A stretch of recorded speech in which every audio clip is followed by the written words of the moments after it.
Muito bem, vamos parar de falar da vida dos outros e vamos para a Bíblia Sagrada. Bíblia Sagrada, livro de Esté, capítulo de número 2.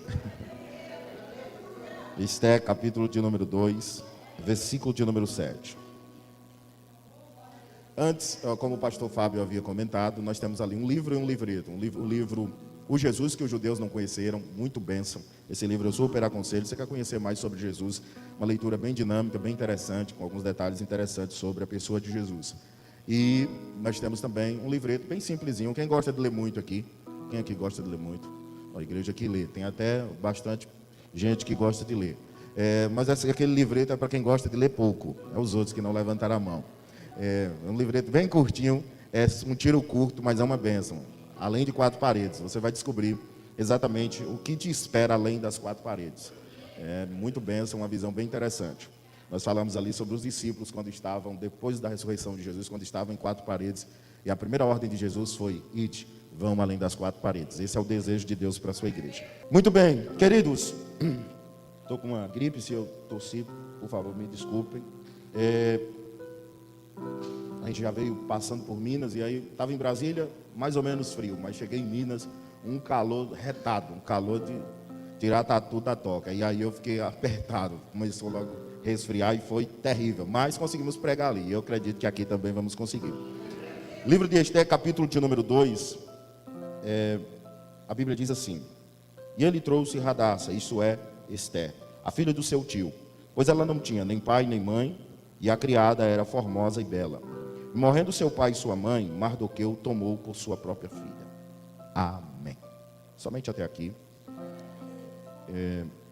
Eu quero convidar-vos para, nesse momento, voltarmos a nossa atenção a esse texto e podermos viajar. Eu costumo dizer que todas as vezes que nós pensamos na Bíblia, nós fazemos uma viagem pelo mundo de Deus. Então, pensar na Bíblia é meio que você fazer uma viagem pela vontade, pelos desejos, pelos propósitos, por tudo aquilo que compõe o nosso Criador. E nós, nessa manhã, quero convidar-vos para fazermos essa viagem. Se você puder, identifique alguém do seu lado e diga: irmão. Não, desse jeito ele nem vai te ouvir, diz mais alto. Diga: irmão, vamos fazer essa viagem? Agora olhe para a cara dele e veja se ele está todo fechado, parecendo um delegado, com a cara fechada, parecendo um delegado na hora da abordagem. Se tiver, é porque não quer fazer a viagem. Então bata no peito e diga: eu irei e serei abençoado em nome de Jesus. Muito bem, glória a Deus.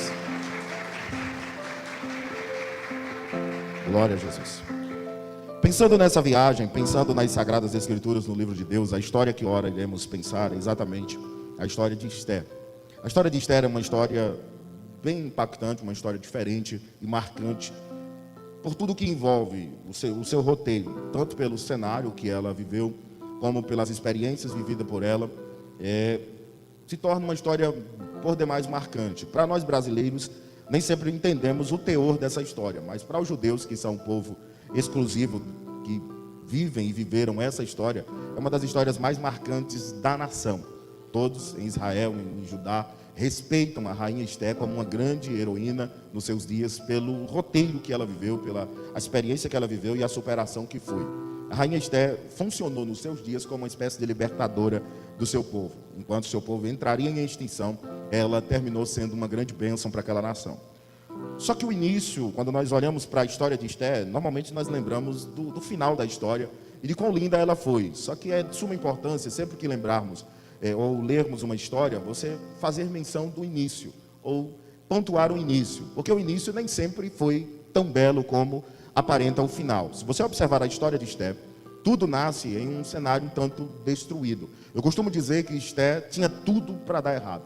Esté era uma mulher que tinha tudo para dar errado em seus dias. Se você observar, o cenário é um cenário, o primeiro capítulo vai narrar exatamente esse cenário que era o terreno em que ela viveu. Ela viveu nos dias de Assuero, do rei Xerxes, o quinto, e nesses dias, principalmente no domínio da Pérsia, o rei era um rei muito ostentivo, e houve um dia que ele resolveu dar uma festa de pelo menos 6 meses.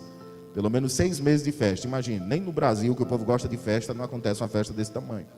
E dentro daquela festa, o rei resolveu fazer algumas doidices ali, digamos assim, porque lá ele chama sua senhora, que era a rainha Vasti, a sua senhora termina não obedecendo, até porque a forma que ele chama, pelo que tudo indica, era para meio que ostentar a beleza dela, e isso se tornou um tanto complicado, gerando assim uma crise no seu reinado. Mas você pode lembrar que esse reinado, ele tem uma origem lá atrás, de um povo que um dia foi levado cativo para aquela terra. No livro de Esther você vai notar os persas, como eram os dominantes daquela época, que já tinham tomado o domínio dos babilônicos, dos medos e tal, em dias anteriores, lá nos dias de Belsazar. E aqui estão os persas, já um período depois do retorno do cativeiro de Babilônia. É de suma importância você notar que em 605, mais ou menos, há o retorno do povo da terra, ou a ida do povo da terra dos judeus para a terra de Babilônia, e de lá vem, 70 anos depois, ou quase 100, o povo retorna, vai retornando aos poucos. O livro de Esther, ele é escrito, ou pelo menos esses episódios são vividos, por volta do ano 478. Nesse caso, o povo já está retornando, ou já retornou boa parte deles, ali por intermédio de Zorobabel, de Josué, Ageu, aquela gente já tem retornado para a terra, e Esther continua lá. Por quê? Porque muitos judeus, eles não retornam da terra dos persas, de Babilônia propriamente, como Babilônia, só que nesses dias já são os persas, mais precisamente. E nesses dias da Pérsia, a Bíblia deixa claro que Esther está vivendo nesse cenário, meio que obrigada ainda, pelo cenário que a sua vida havia lhe proporcionado. Primeiro vai para lá muito nova, alguns acreditam que ela nasce lá, outros dizem que foi muito nova, mas pelo tempo talvez tenha nascido exatamente em Babilônia já. E nascida naquela terra, ou crescendo ali, Esther é uma menina que tem esse episódio todo especial em sua vida, que é o episódio de um dia se tornar a rainha da Pérsia. É mais ou menos como alguém que viveu na Venezuela, foi transferida para os Estados Unidos, e nos Estados Unidos conseguiu ser a primeira dama daquela nação. É meio que utópico assim. É exatamente a ideia de Esther sair de dentro dos judeus e se tornar a rainha da Pérsia. Mas isso foi possível. Primeiro por quê? Porque o rei faz toda essa lambança e termina brigando com a rainha, ou tirando ela do seu cargo, e depois que ele resolve fazer um sorteio, e nesse sorteio, por ironia do destino, ou melhor, pela providência divina, Esther é selecionada pelo rei para se tornar uma rainha. Mas o que eu quero falar, eu estou fazendo todo esse arrodeio aqui só para você entender um pouco do cenário, mas a verdade é que eu quero pensar sobre Esther. Esther tinha tudo para dar errado.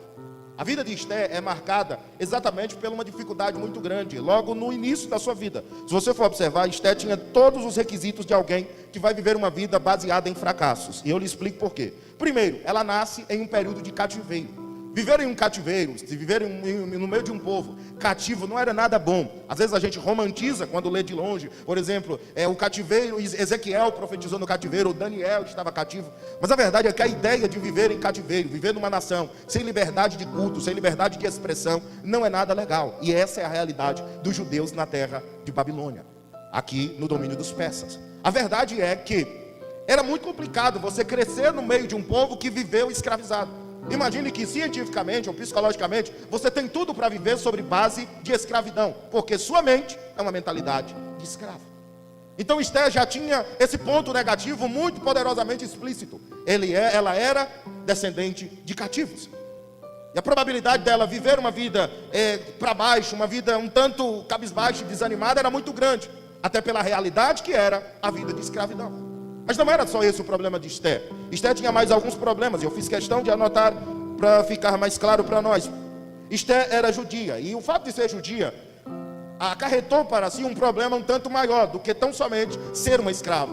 Porque os judeus, eles eram muito criticados, principalmente nos domínios de Babilônia e Pérsia, pela sua crença, pelo fato deles acreditarem no Deus único, pelo fato deles terem uma fé um tanto rígida e segura. Eles terminaram se tornando muito censurados naquela nação. É fácil de você notar, observe. Os 3 jovens, quando foram lançados na fornalha. Lembre do próprio Mardoqueu aqui, foi praticamente sentenciado à morte pela sua fé. Daniel foi lançado numa cova de leões, porque os judeus passaram a ser vistos como uma espécie de povo inimigo do rei, de gente que não queria servir e agradar ao rei. Por esse motivo, eles deveriam ser mortos, deveriam ser censurados ou hostilizados para não serem ouvidos. Essa é a realidade de um judeu nos dias da Pérsia. E Esther era judia. Você vai ver nessa mesma história, Mardokai dizendo para ela: Esté, quando você for à presença do rei, quando você for lá pro harém do rei, lá junto ao eunuco, você não diz que é judia. Por que não? Porque se dissesse que era judia, já ia arrumar confusão logo na chegada. Então era uma complicação para Esté viver essa realidade. Primeiro, era escrava. Segundo, era judia. E muito mais do que isso, Esté tinha um problema um tanto mais agravante, que era o fato de ser órfão de pai e mãe. Você vai ler na Bíblia que ela era órfã de pai e mãe. E isso é grosseiro para uma criança que já nasceu com todos esses fatores negativos. Ela tinha que conviver com a ideia da orfandade. E cientificamente, a orfandade ela é um problemão na vida de muita gente. A orfandade ela causa crateras na alma das pessoas que muitas vezes não conseguem ser remediadas. Eu estava vendo outro dia um estudo que diz que essa ideia da orfandade, uma vez que ela é vivenciada por alguém, há uma possibilidade da pessoa viver traumas eternos enquanto aqui. Exatamente porque nem todo mundo consegue se superar com essa ausência paterna. Cientificamente, só a ausência do pai já causa muitos problemas. A criança que cresce sem a presença do pai, ela é tendente a viver inúmeros problemas emocionais. Alguns estudos da neurociência comprovam isso. E eu fiz questão de anotar alguns sintomas que Esté poderia carregar normalmente pelo fato de ser órfã sobre si. Vamos pensar, primeiro, senso de desvalorização. Esté tinha tudo para viver um senso de desvalorização muito grande. Se sentir uma menina desvalorizada. Todas as pessoas que elas são órfãs, elas são muito tendentes a viverem isso aqui. E se algum órfão aqui no nosso meio, talvez possa confirmar isso de uma forma mais clara. Senso de desvalorização. Às vezes pelo fato do filho crescer com o pai, mas ele não ter um pai presente, porque trabalhou muito, porque viveu uma vida na correria do dia a dia, e não foi presente, o filho já se sente assim. Senso de desvalorização. A pessoa não se sente valorizada, não se sente amada. E muitas vezes ela sente um vazio descomunal, e parece que ninguém lhe valoriza. No trabalho, na escola, na igreja. Na igreja não tem, graças a Deus. Mas às vezes aparece aqueles irmãos que ele precisa ser visto. E se ele não for visto, e às vezes nós atacamos pedra e falamos, e esse irmão só o sangue de Jesus, e só o sangue mesmo. Porque às vezes o bichinho veio de lá de uma família toda desestruturada, que o pai nunca foi presente, ou que nem teve pai, ou que nem teve mãe, chegou na igreja e tudo que ele queria era ser valorizado. Porque o senso de desvalorização ataca a alma dele. Ele precisa ser visto para se sentir bem. Esté poderia muito bem ser assim. Não somente o senso de desvalorização, como também o sentimento de rejeição e abandono. Pessoas que crescem distante dos seus pais sofrem, ou na maioria das vezes sofrem, de sentimento de rejeição e abandono. Se sente sempre rejeitado, se sente sempre desvalorizado. Está no trabalho, não sente o amor das pessoas, o abraço das pessoas. A rejeição toma conta do espírito. E essa pessoa ela não consegue galgar situações maiores, porque sempre que ela pensa em avançar, o sentimento de rejeição e abandono lhe maltratam, lhe amarram. Quantas vezes nós estamos na igreja e muitas pessoas estão cercadas com sentimentos semelhantes. É a situação que Esté poderia muito bem ter vivido, porque não teve pai, porque não teve mãe. Não somente o sentimento de rejeição e abandono, como também uma sensação horrível de insegurança. A insegurança lhe domina, a insegurança lhe maltrata. Por quê? Porque nunca teve o pai que dissesse pode ir, a mãe que dissesse vá que vai dar certo. E a rejeição, e essa sensação de insegurança parece que está sempre pisando em uma terra movediça. Quem sabe você está aqui e essa mensagem vai te ajudar a entender o seu espírito e entender as lutas que você tanto enfrentou e enfrenta no seu dia a dia. Mas veja, continuando, normalmente as pessoas assim sentem também dificuldade de relacionamento. São pessoas um tanto complicadas. Pessoas que crescem sem o amor de pai, sem essa presença do pai. Normalmente são pessoas que sentem dificuldade de relacionamento. Graças a Deus, porque as igrejas não têm essa gente. Aleluia. Os pastores dão risada. Porque o que os pastores sofrem com gente que sente dificuldade de relacionamento é papão do gibi. Pessoas que não conseguem conviver em comunidade, conviver entre irmãos, conviver com a própria família. Pessoas que sentem muita dificuldade de se relacionar com os seus grupos. Muitas vezes é esse vazio que lhe ataca e você não sabe de onde vem. Às vezes foi a ausência de um familiar. Esté tinha tudo para viver isso aqui.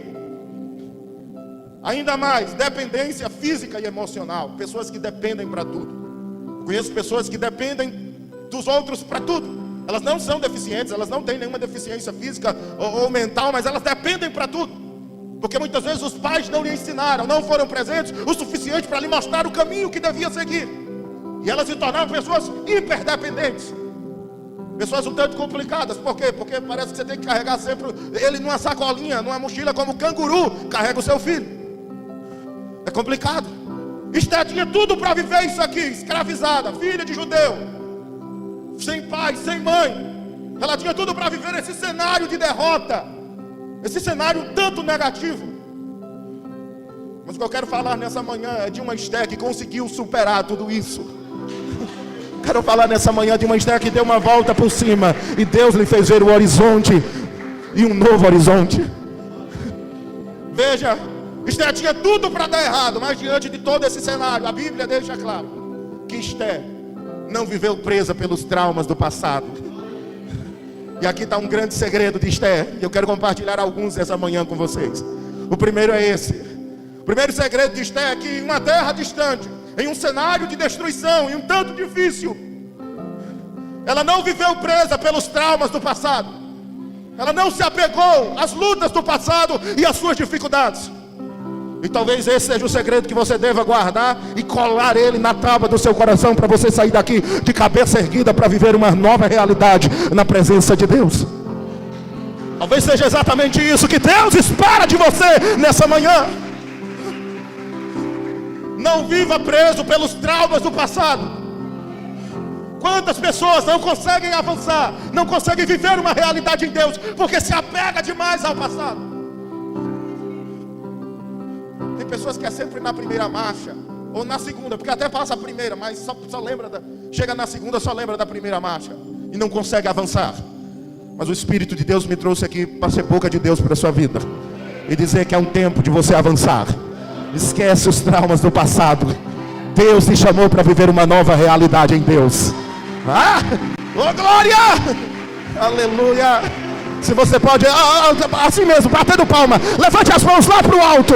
Dá uma salva de palma para estremecer esse lugar. Oh, aleluia! Glória! Esther não viveu presa pelos traumas do passado. Chega desse negócio de viver sempre preso. O passado só serve para servir de baliza. Nada de viver preso.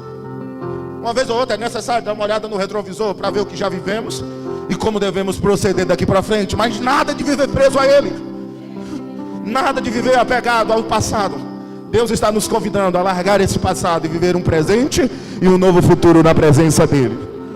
Esther foi inteligente. Quando apareceu a oportunidade, ela viveu a vida toda de rainha, de escrava.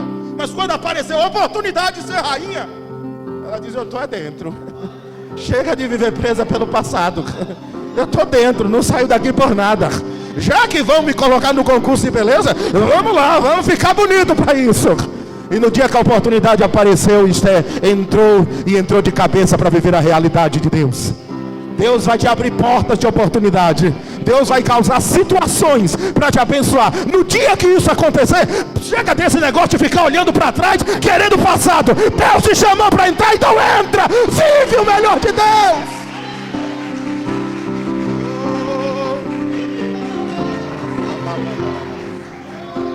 Oh, aleluia. Oh, aleluia. Esther não viveu presa pelos traumas do passado. Você tem duas opções: ou você quebra essas amarras e vai viver o melhor de Deus, ou você vai viver ainda na igreja, crente, servindo a Deus, aprisionado pelo que o diabo lança na sua mente, pelas dores do passado, pelas dificuldades do passado. Isso sufoca. Jesus disse: os prazeres e as labutas do mundo sufocam. Você tem que uma vez ou outra jogar isso fora, abrir esse lado do coração que guarda traumas, dores, angústias, amarguras, e jogar isso fora. Senão tu vai viver aprisionado. Mas essa manhã eu venho aqui como ministro e profeta da palavra para dizer que amarras serão quebradas, e nós vamos dar um salto em direção ao plano e ao projeto do Todo-Poderoso. E se você acreditar, mais uma vez, chacoalha a mão lá no alto, dá um brado de glória bem alto para Ele, porque Ele merece.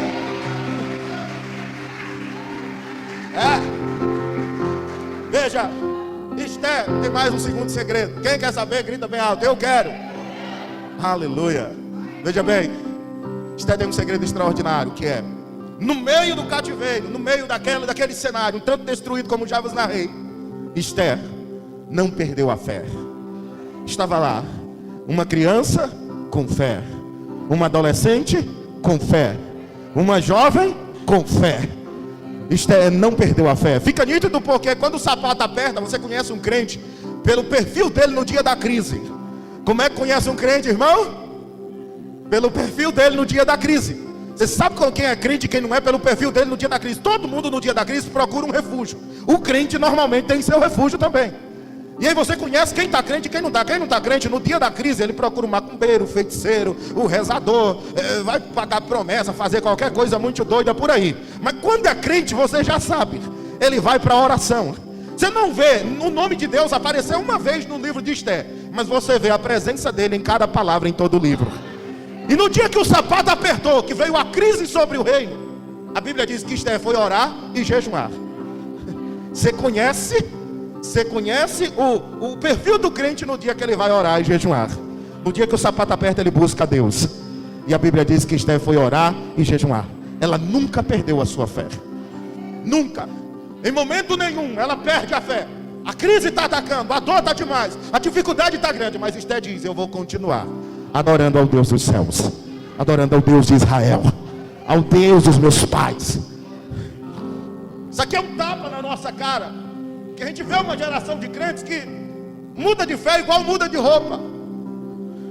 A gente vive uma geração, uma época de pessoas muito inconstantes e muito maleáveis. Às vezes quando o sapato aperta, eles mudam muito facilmente. Esté é diferente de muitos da nossa época. Ela diz que o sangue dê na canela, como diz lá no interior. Que a luta seja demais, que eu esteja arrebentado, que eu esteja mal, mas eu não vou largar a presença do meu Deus. Se você puder, incomoda alguém assim, diga: ó, não largue a presença de Deus por nada. Não largue a presença de Deus por nada. Que venha luta, que venha dores, que venha aflições, não largue a presença de Deus por nada.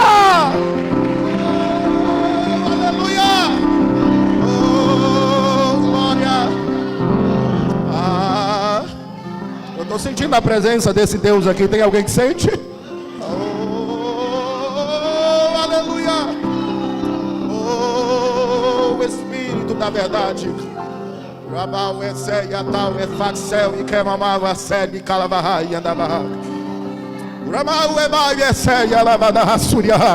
Se você pode sentir essa mesma presença, celebre o nome dele. Enalteça o nome dele, glorifique, porque ele merece toda honra, toda glória e todo louvor. Celebre a grandeza dele, a soberania dele. Se você veio nessa manhã como Esté, como alguém que não vai perder a fé, dá um sinal e celebra ele. Glorifica o seu nome mais uma vez. Oh. Quem sabe eu estou pregando para alguém que chegou aqui só uns pedaços, sentimentalmente, emocionalmente, fisicamente até, veio arrastado pela responsabilidade. Mas mais uma vez aproveite esse culto para dizer para os céus e para você mesmo que você não vai perder a sua fé, que você não vai largar a sua fé, que você vai continuar adorando, que você vai continuar servindo. Quem sabe dores na coluna, dores nas costas, quem sabe uma enfermidade que está lhe maltratando, quem sabe um psicológico arrasado, quem sabe as emoções deslocadas, as emoções todas desequilibradas, mas você veio para o lugar certo, para a hora certa, com o mesmo espírito de Esté. Você veio para adorar e celebrar a grandeza daquele que é digno de toda honra, de toda glória e de todo louvor.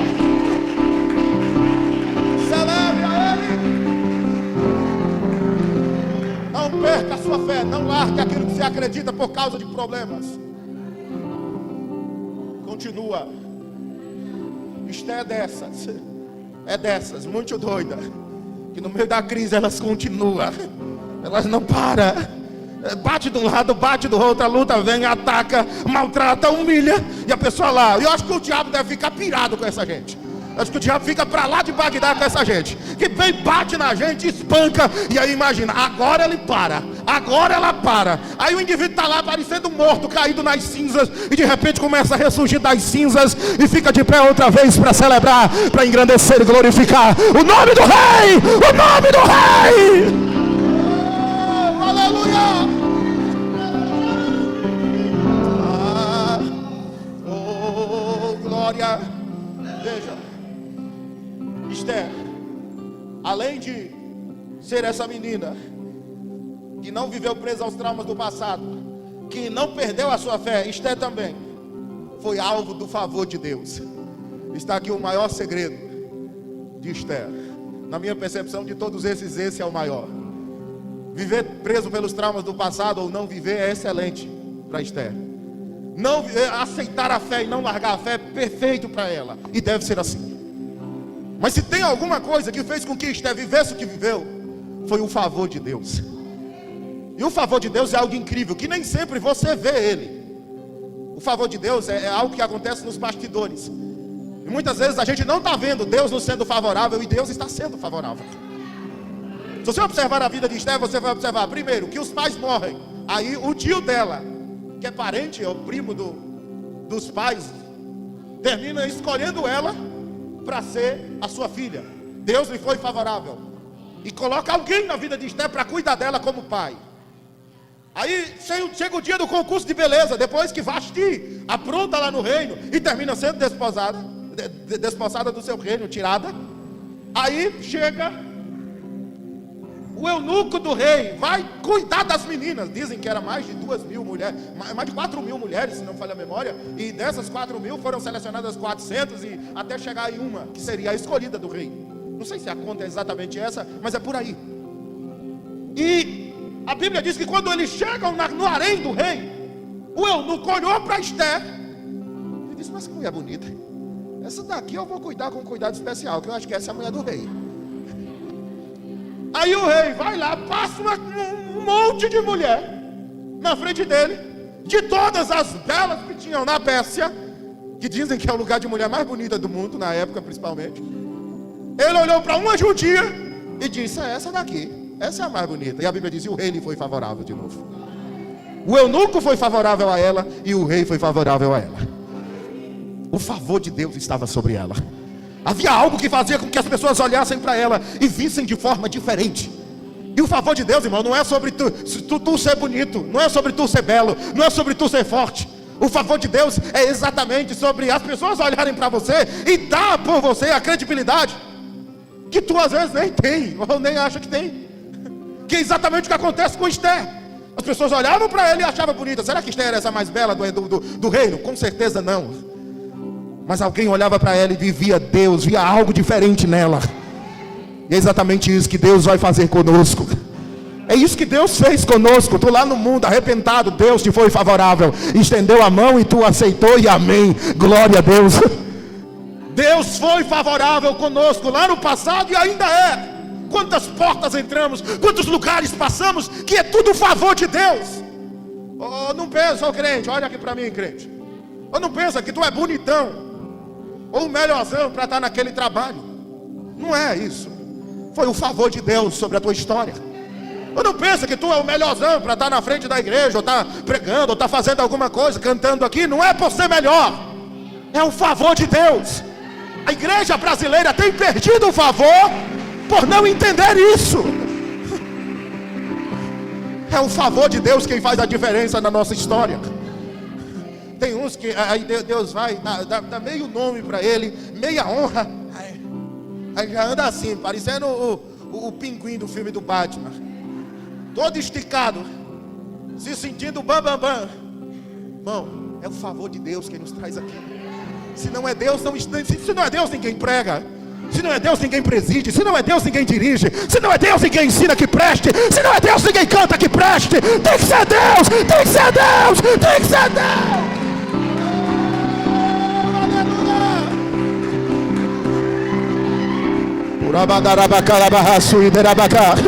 Quem pode celebrar a Ele, coloque-se de pé adorando, coloque-se de pé adorando nesta manhã. Oh, aleluia, celebre a grandeza dele em adoração. Oh, aleluia. Com ousadia, bata no seu peito e diga: na minha vida é o favor de Deus, é o favor de Deus, é o favor de Deus, é o favor de Deus. Deixa ele te tocar nesta manhã. A glória.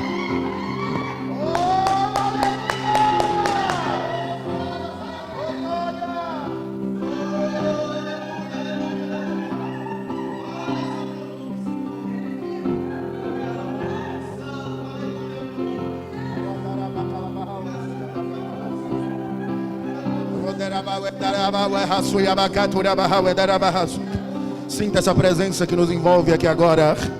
Sinta essa graça que nos renova aqui agora. Sinta essa alegria do Espírito, Esther. Sinta o favor de Deus sobre a sua história, sobre a sua família, sobre a sua casa. Essa é uma manhã de nós nos sentirmos amados por Ele, tocados por Ele, animados por Ele. Então aproveita e começa a se conectar no trono da graça. Sinta essa glória que nos envolve, essa alegria espiritual que nos toca. É um favor de Deus sobre nós, é um favor de Deus sobre a tua família, homem. É um favor de Deus sobre a tua família, mulher. É um favor de Deus sobre a tua vida, jovem. É um favor de Deus sobre o teu ministério, homem. É um favor de Deus, é a mão de Deus quem está sustentando, nobres pastores. É a mão de Deus, é o favor dele que está sustentando esta obra. Em dias de crise, lembrem-se, é o favor de Deus sobre vós. Oh, aleluia. Esther, tudo isso aconteceu. Tudo que aconteceu com Esther se resumia a algumas coisas. Eu estive perguntando, quando eu olhei para o texto de Deus, onde o Senhor estava nessa história? E Deus me fez entender duas coisas aqui. Deus estava primeiro no propósito, na vida de Esther. Tudo na vida de Esther foi com um propósito divino. Eu descobri que às vezes o que nos sustenta é o propósito de Deus na nossa história. E Deus nos trouxe aqui nessa manhã para dizer isso. Muitos que aqui estão são sustentados pelo propósito dele.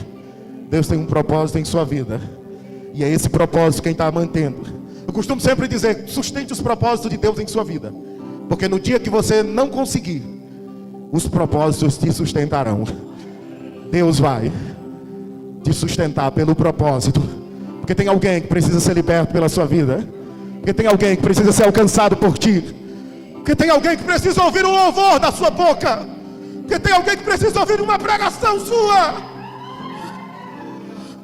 tem alguém que precisa ouvir algo da parte de Deus através da sua vida, homem e mulher. Se você pode, com ousadia, bata no peito mais uma vez e diga: eu estou sustentado pelo propósito de Deus. Aleluia, aleluia, aleluia. E mais, Esther ficou de pé em toda aquela crise. Deus estava ali, mas por causa dos outros, Deus estava na vida de Esther, trabalhando pela história do seu povo. Você tem que entender, a sua história não é só a sua história, é a história do povo de Deus. Tem que entender isso. Quando a gente entender isso aqui, você vai entender que você é canal de bênção para mais vidas. Esther não sabia, mas Deus estava projetando a vida dela para libertar muita gente. Esther não sabia, mas Deus estava trabalhando no seu emocional e na sua história para ser um canal de bênção para muitas outras vidas. Esther não sabia, mas cada pancada, cada luta e cada dificuldade que ela vivia tinha uma projeção maior para dias futuros. Assim é na tua vida, diz o Senhor.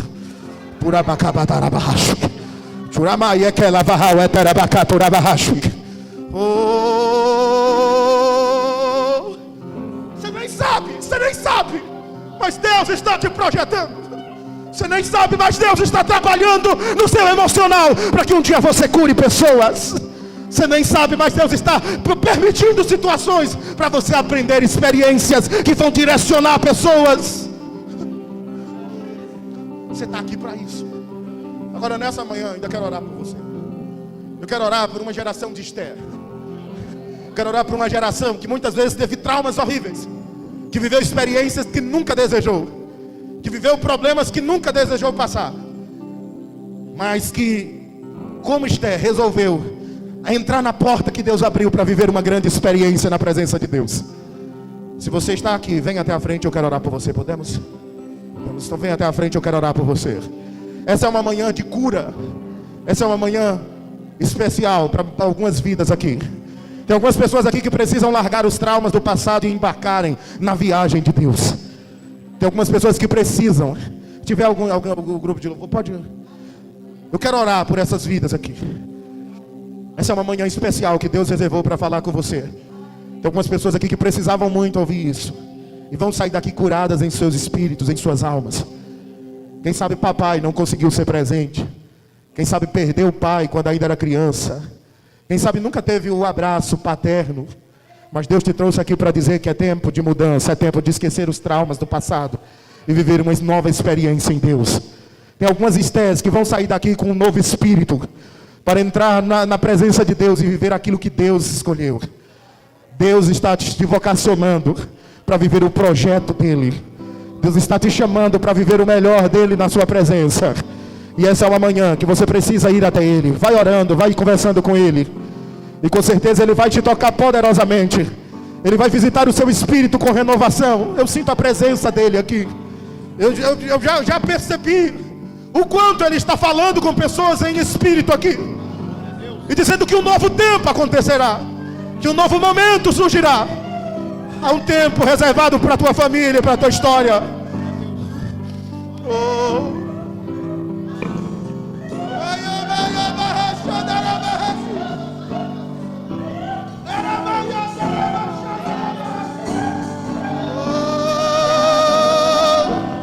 Você pode ir até Ele, vai, conversa com Ele, derrame-se na presença dEle. Às vezes é preciso, Esther, deixar o passado para viver o novo de Deus.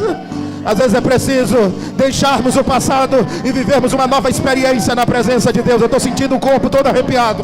E não é nada de magia, não é nada, é a presença do Espírito Santo que paira nessa manhã. É a presença dEle que nos envolve aqui. É a presença dEle que cura a tua alma. Deus vai entrar na tua causa, vai curar a tua alma e te projetar em um novo momento.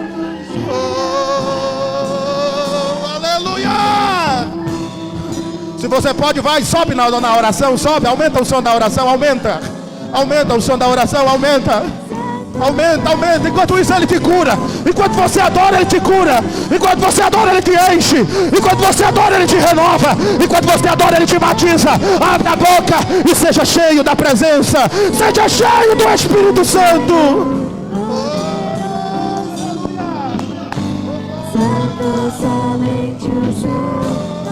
Aleluia, coloca a mão no seu coração e diga: Pai, diga mais alto: Pai, eu vim aqui para te adorar e estou contente porque o Senhor falou comigo. Pai, eu entendi que os traumas do passado são uma projeção para o meu futuro. Pai, faça na minha vida como tu deseja, como tu deseja, como tu deseja, como tu deseja. Pai, eu vejo teu filho orando, veja tua filha orando. Venha, Senhor, operar em suas vidas nesta manhã uma cura especial. Celebre ao Senhor mais uma vez. Dá uma salva de palmas para Ele, dá um brado de glória para Ele, exalte a Ele, porque Ele merece. A glória. Aleluia. Santo somente o seu nome é. Santo, santo é Senhor poderoso. Santo somente o seu nome é. Se puder, pega na mão do irmão do seu lado. Eu vou terminar. Nossa pegada da sinal de unidade.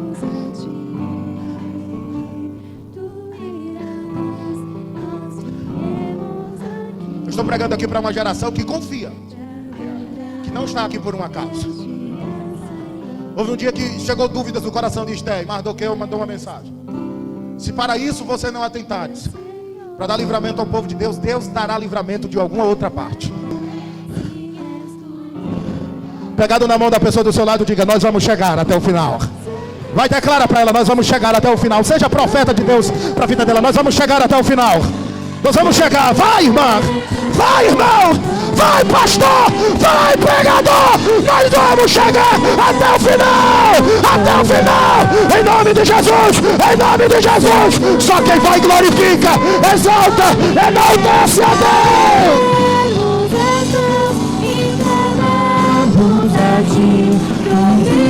Mais uma salva de palmas para Jesus, porque Ele merece. Aleluia. Glória a Deus. Deus é bom, Deus é bom. Oh, glória, glória. Jesus, Tu és bom, Senhor. Jesus, Tu és bom, Senhor. Amados, é isso, vamos romper. É o que Deus tem falado aos nossos corações. Coragem para romper em nome de Jesus, amém? Dá mais uma salva de palmas para o Senhor Jesus. Oh, glórias, aleluia.